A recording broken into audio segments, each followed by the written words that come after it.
¿Qué tal? Yo soy Van Edge, bienvenidos a una cinecrítica más, una cinecrítica geek más, pues esta vez con un documental llamado For the Love of Spock del 2016. Este documental fue estrenado en Estados Unidos en septiembre. Así que fue lo último de cine que vi en el 2016 y pues está genial realmente. Aunque pues tengo que decir que yo ya lo había dicho en este canal, que hacer críticas de documentales es muy difícil porque es muy subjetivo el tema. Y me refiero a de que si te gusta el tema, es decir, cuando hice el documental de Halo, para mí fue genial, absolutamente. Y creo que todos los documentales merecen un 10, no, entre 9 y 10, dependiendo de qué tan interesado estás en el tema, de qué tan interesado estás en aprender de eso. Y aunque sea el mejor documental del mundo, si no te gusta, por ejemplo, en este caso Star Trek, no te vas a sentir conmovido, no te va a gustar, no te va a mover esa fibra de Star Trek que, por ejemplo, yo sí llevo dentro. Así que bueno, empezamos con el spoiler. Es un documental que dura 1 hora 51 minutos. Y pues es una hora que es un documental que es como biográfico de... O sea, Leonard Nimoy falleció en 2015 lamentablemente. Y con su hijo empezaron a hacer un documental. Su hijo se llama Adam Nimoy. Empezaron a hacer un documental para celebrar los 50 años de Star Trek. Pero él falleció. Entonces el proyecto se quedó... Porque él lo que quería hacer era como un documental de Spock. Pero cuando su papá falleció lo cambió y es una biografía de Leonard Nimoy y de Spock. Entonces conoces a los dos conforme va pasando el tiempo. Obviamente empieza con Spock, porque sin Spock no conoceríamos tan ampliamente a Leonard Nimoy. Y pues bueno, este es un documental entonces que te va llevando de la mano de cómo fue que empezó, cómo fue que la NBC no quería un personaje con las orejas puntiagudas ni con las cejas así tan marcadas, porque no querían un personaje que fuera satánico.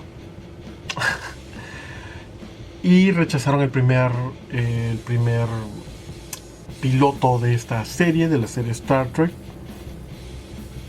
pues de 1966, así que hicieron un segundo piloto y ahí fue donde conoció a todos los miembros del crew que fueron después Star Trek The First Generation. Y solo Spock quedó.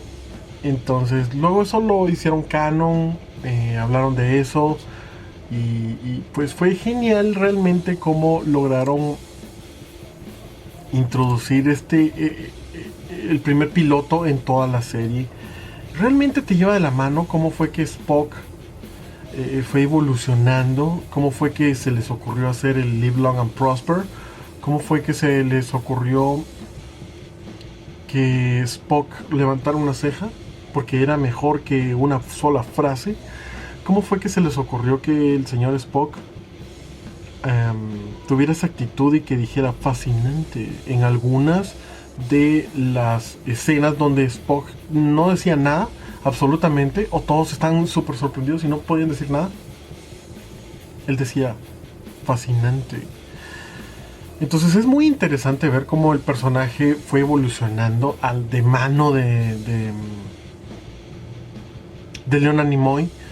Porque él obviamente sí puso de su parte para que el personaje fuera más grande, más que solo eso.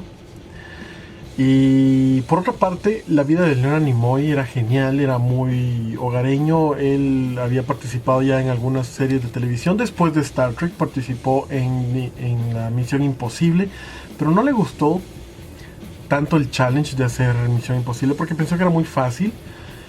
Luego hizo algunas películas, actuó de vaquero o de indio en unas películas antes de Star Trek. Así que vemos toda esa evolución, vemos su vida personal, donde él pues obviamente trató con su hijo Adam Nimoy Y ellos lo miraban en la televisión y no sabían, o sea, sí sabían que era su padre, pero lo miraban como otra persona, como, wow, ese es Spock, o sea, wow.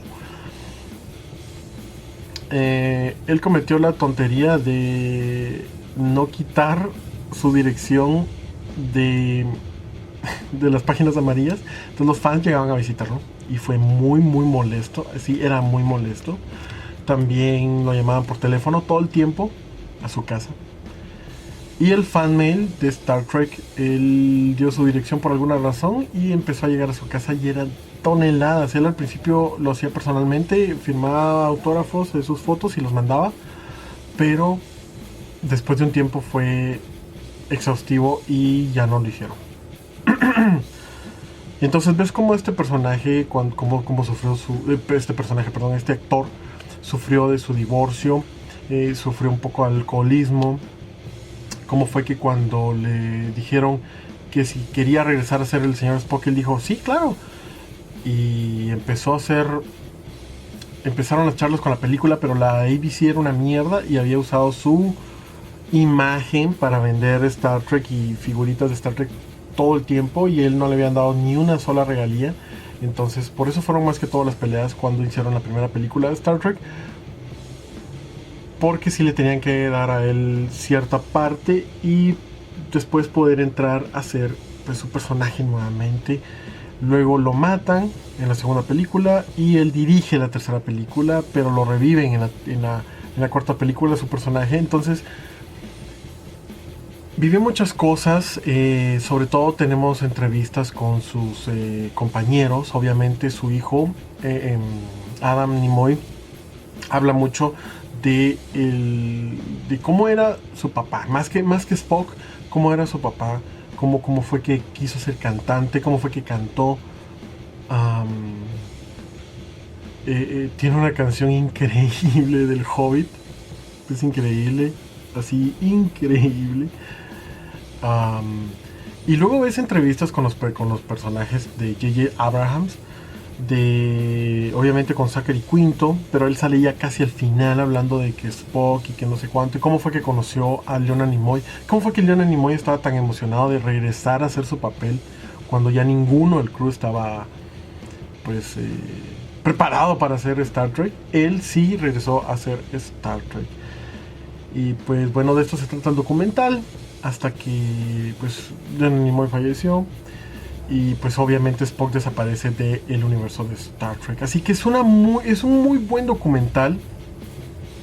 Un documental genial. Si te gusta Star Trek, te va a encantar este documental. Y yo lo recomiendo bastante. Obviamente, pues como ya dije al principio, los documentales son muy subjetivos de calificar. Yo le voy a dar un 10 porque siento que es emotivo. Siento que te introduce mucho al personaje. Y al mismo tiempo te cuenta un poco de la historia de Star Trek, pero para conocer un poco de la historia de Star Trek hemos visto otros documentales de Star Trek que pues si lo hacen. El hijo de Gene Roddenberry hizo un documental de su papá y de cómo Star Trek cambió al mundo. Pues dicho esto, eso es todo. Espero hacer más cinecríticas geeks en el 2017 y pues yo me despido de ustedes deseándoles larga vida, prosperidad. Oh sí, por el